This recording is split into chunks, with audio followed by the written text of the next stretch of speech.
Hello and welcome. Our top focus is on the ongoing unrest in Mozambique. Violence in the aftermath of the disputed October presidential elections has caused deaths and destruction in the southern African nation.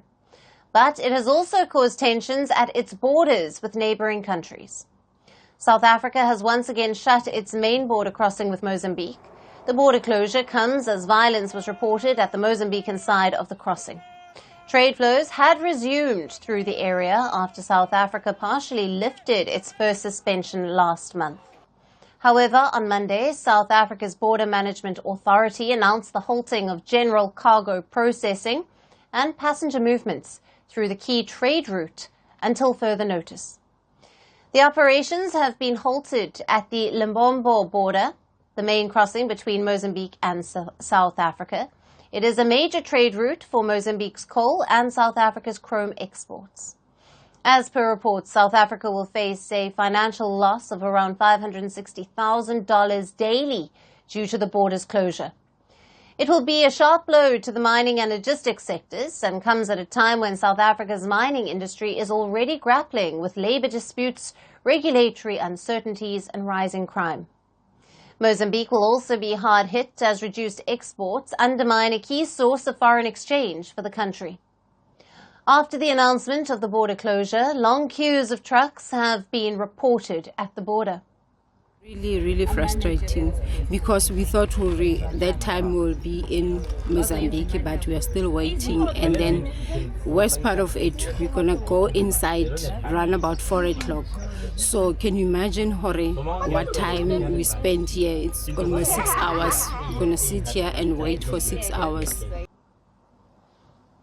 It is not just South Africa, but unrest in Mozambique is also hurting neighbouring Eswatini.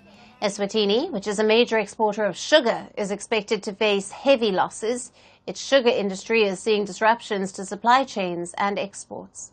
Eswatini's sugar industry depends heavily on a terminal at the port of Mozambique's capital, Maputo. It is through this port that Eswatini's sugar is sent to the European Union and the United States. In 2023, the Eswatini had generated $305 million from more than 26,000 tons of sugar export. But Eswatini Sugar Association now warns that chaos in Mozambique poses a grave threat to the country's exports to regional and European markets. And this has forced the southern African nation to explore alternate routes. However, that is expected to strain the transport infrastructure and incur additional costs. Tensions are flaring at Mozambique's borders in the wake of the deadly post-poll violence that has killed at least 90 people since October.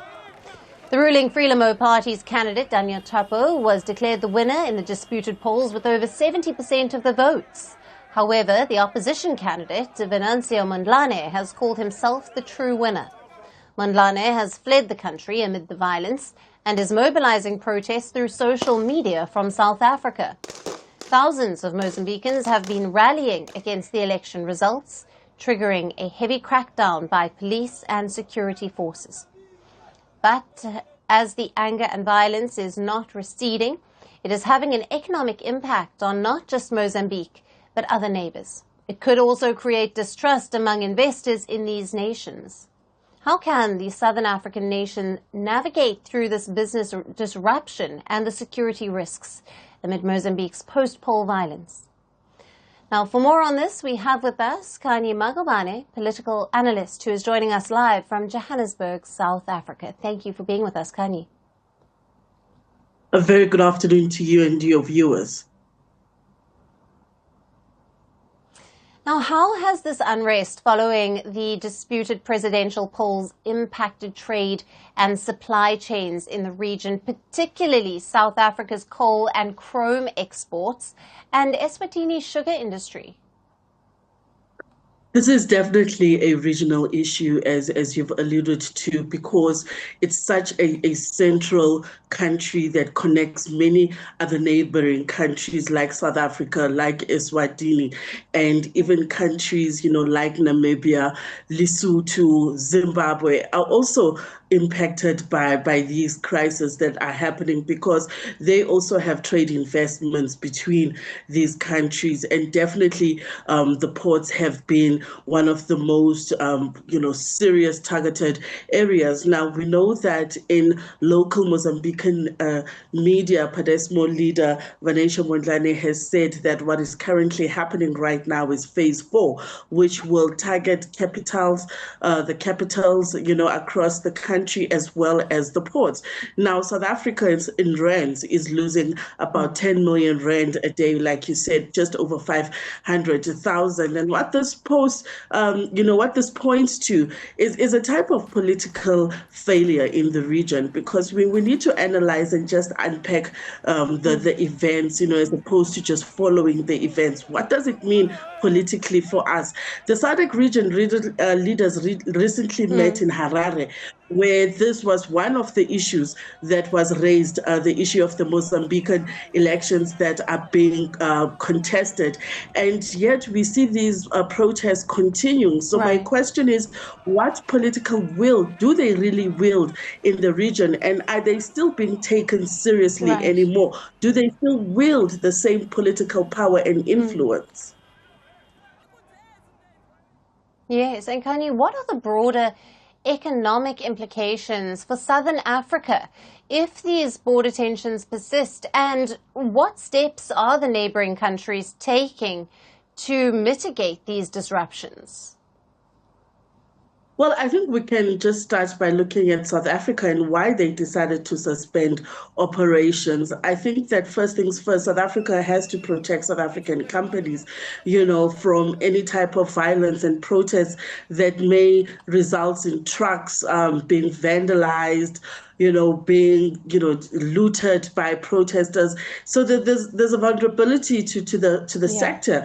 And what this also points to is the government's failure to erect regional rail structures, because we are relying on trucks, because we don't have an effective rail structure that used to be there, where trains used to be able, to move between Mozambique and South Africa and Swaziland and Mozambique to take a lot of these goods.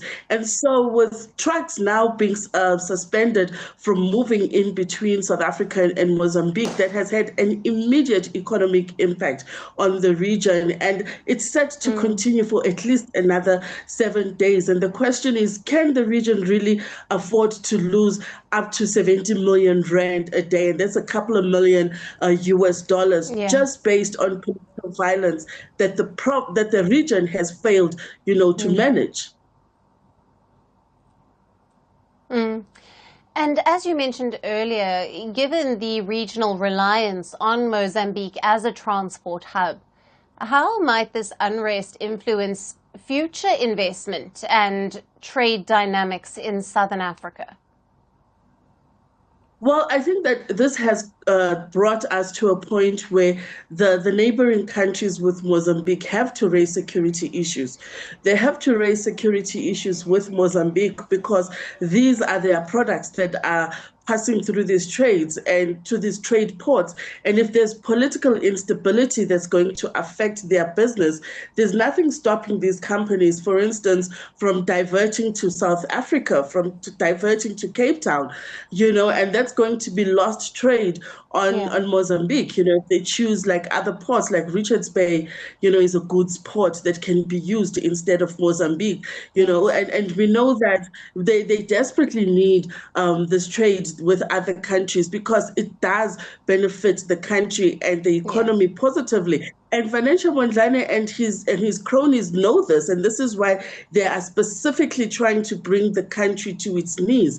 And the question is, who's funding these protests? Because we know that the numbers of the protesters keep dwindling by the day, because it's very expensive to sustain this level of protest, especially when one is not in the country and is a fugitive opposition leader, as he's now been named.